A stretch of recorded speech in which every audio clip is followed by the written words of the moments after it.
आजिर यह भिडियो आम जाना कि केउ मासरे जन्मित पिला सबुठ अधिक बुद्धिमान एवं भाग्यशाली होता।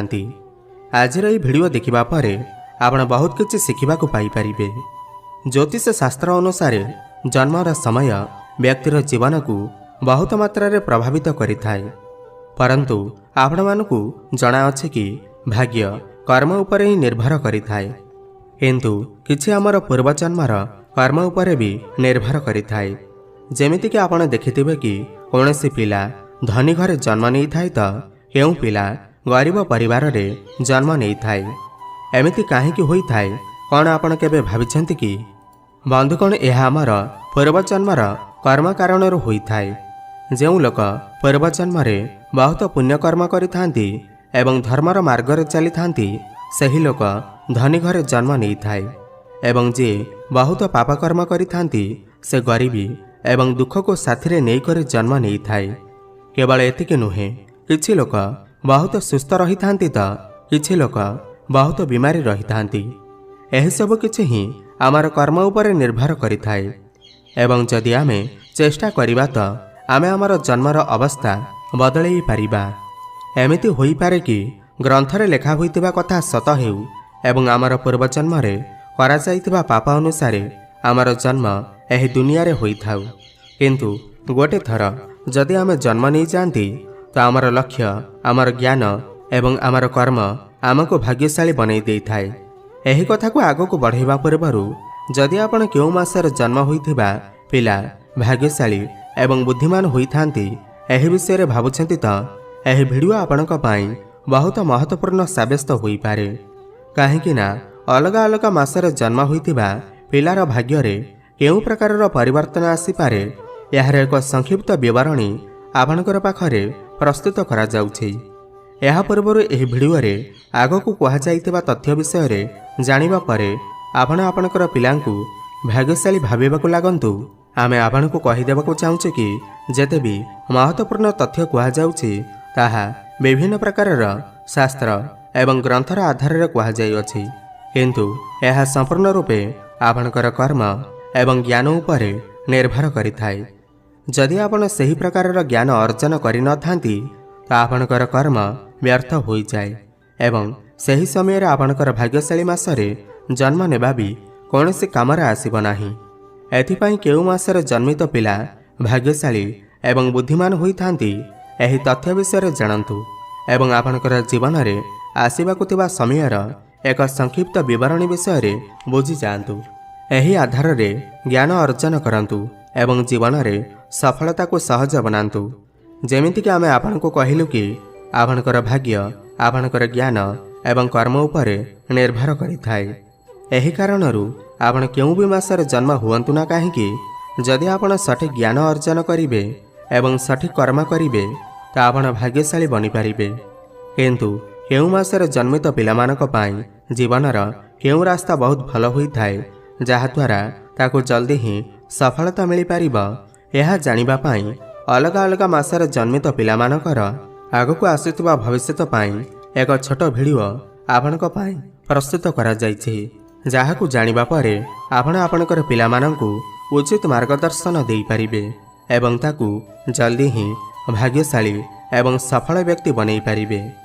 जानुआरी एवं फेब्रुआरी रे जन्म होइतिबा पिला, जेउ पिलामानकर जन्म जानुआरी किमा फेब्रुआरी मासरे होई थाए से बहुत परिश्रमी होई थांती।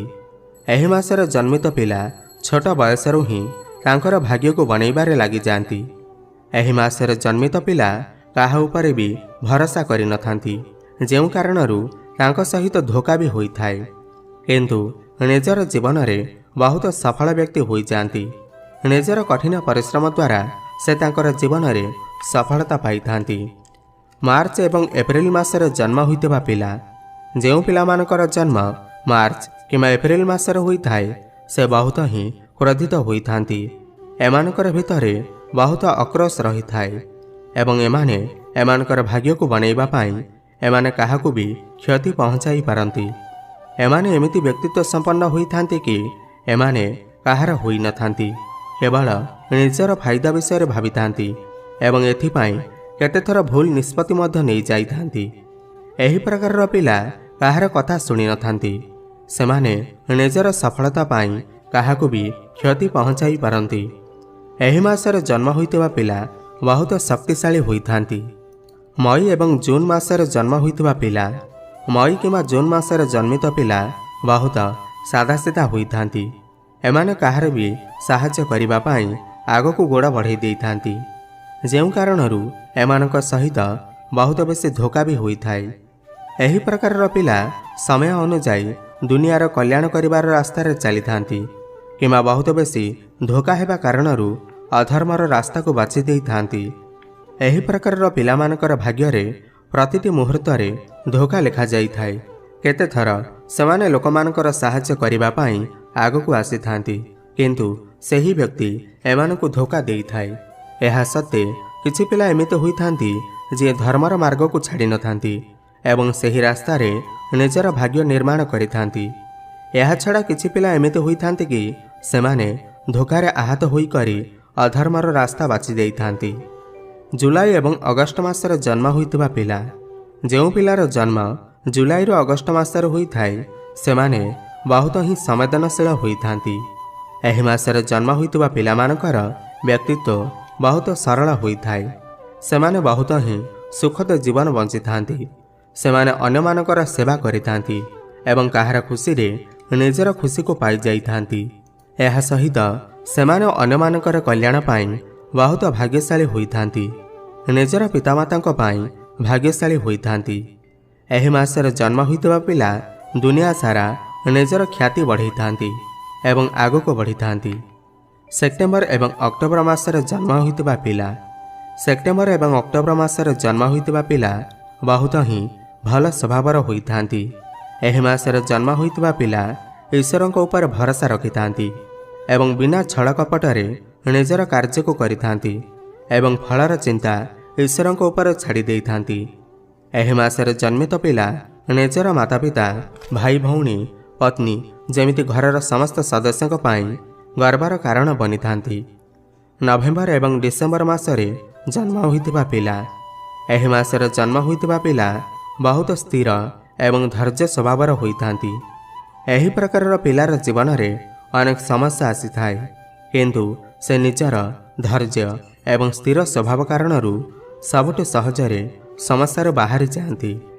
ଏହି ମାସରେ ଜନ୍ମ ହୋଇଥିବା ପିଲା ଅନ୍ୟ ବ୍ୟକ୍ତିଙ୍କୁ ବୁଝିବାରେ ବି ବହୁତ ପ୍ରଖର ହୋଇଥାନ୍ତି। ସେମାନେ ଲୋକମାନଙ୍କୁ ବହୁତ ଭଲ ଭାବରେ ବୁଝିଥାନ୍ତି ଏବଂ ସ୍ଥିରତାରେ ନିଜର ସମସ୍ତ କାର୍ଯ୍ୟକୁ କରିଥାନ୍ତି ଏବଂ ପରିଣାମ ସ୍ୱରୂପ ଧୀରେ ଧୀରେ ସଫଳତା ପାଇଥାନ୍ତି।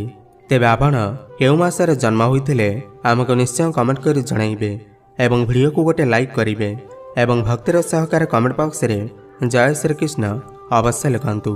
ଧନ୍ୟବାଦ।